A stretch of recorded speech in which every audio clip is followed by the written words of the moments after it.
Mga ka-sports, mainit-init na usapan na naman tayo ngayon. Third window ng FIBA qualifiers, posible bang gamitin si Jordan Clarkson? Ano ang tunay na sitwasyon ni Kai Sotto sa NBA dream niya? Excited si Kevin Kiambao kahit halos walang pahinga. At posible bang magsama sina Justin Brownlee at Benny Boatwright sa Asian Games? Kung gusto mong updated sa lahat ng galaw ng Gilas Pilipinas, siguraduhin mong nakasubscribe ka. Tara, simulan na natin.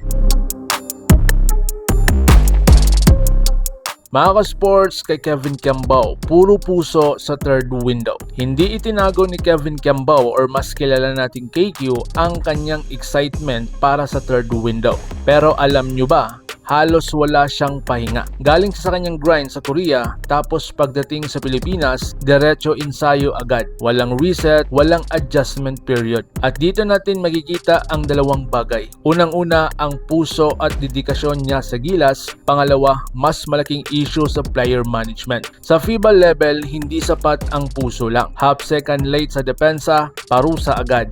Half step kulang sa closeout, tres agad. Tama si Kiambao. Kailangan nilang alamin saan sila nagkakamali. Spacing ba ang problema? Execution, chemistry, conditioning, o di kaya'y kulang ba sa shot creator? Kung hindi magiging brutal ang honesty nila ngayon, mauulit lang ang parehong storya sa next window. So ngayon, strategic mindset ni Coach Tim Cone. Ayon kay Coach, kahit matalo ulit sila sa Australia at New Zealand, hindi pa tapos ang laban para sa World Cup slot. Strategic ang kanyang approach. Ang tunay na laban, mga games kontra sa Middle Eastern teams sa dulo ng taon. Ibig sabihin, may games na bonus kung manalo, may games na kailangan dukutin. Ganito mag-isip ang championship coach. Hindi emotional, strategic. Pero malinaw din na, lalaban pa rin sila kontra powerhouse team gaya ng Australian National Basketball Team, New Zealand National Basketball Team at hindi sumusuko. Pero may mas malaking picture. So dito naman tayo mga sports sa usapin kay Jordan Clarkson. Panahon na ba? Sa susunod na struggle ng Gilas, malinaw ang kulang.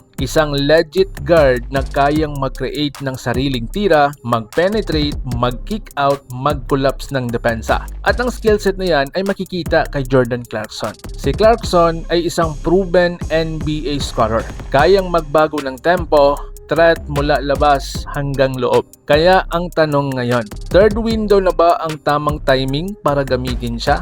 O manatili kay Justin Brownlee? Kung hindi makalaro si Kai, mas lalong kailangan ng offensive punch. So dito naman tayo kay Kai Sotto. Hindi pera daw ang issue. Nilinaw ni SBP President Ricky Vargas, hindi pera ang dahilan kung bakit minsan daw na hindi nakakalaro si Kai Sotto sa ating national team. Ang focus ngayon ng kampo ni Kai is walang iba ang kanyang NBA dream. Tatlong possible pathways. Unang-una, ang NBA Summer League exposure. Pangalawa, 10-day or 2-way NBA contract. At lastly, US NCAA Division 1 route. Habang hinahabol niya ang NBA, hindi pa sigurado kung makakapaglaro siya sa third window. Kung wala si Kai, mas lalong magiging critical ang guard play at spacing. So dito naman tayo kay Brownlee plus Boatwright sa Asian Games. Usap-usapan ang possibility na magsama sina Justin Brownlee at Benny Boatwright. Kung mangyari ito, nako, ibang level ang lineup. Dahil nga si JB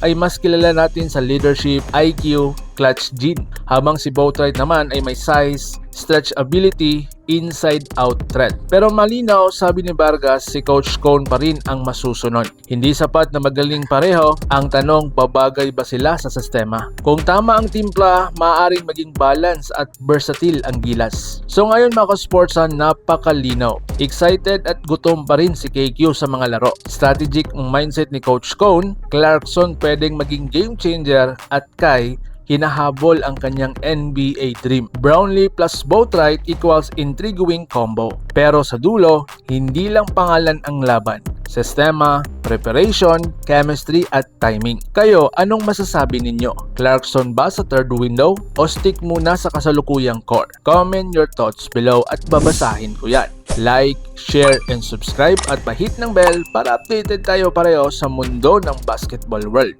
Laban Pilipinas, puso, so paano? Ingat po kayo.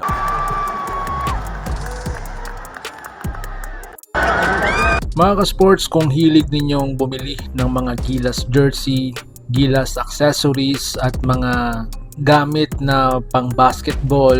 Habang nanonood po kayo sa aking mga videos, kindly check this basket on this lower part ng ating video at magpa-pop up yung ating mga items sa gilid. Mga legit po yung mga items dyan, and see to it po na makabili po kayo ahead of time kasi meron po yung mga discounts and mga promos depende po sa seller. And also, kunting suporta din as a content creator po. Salamat!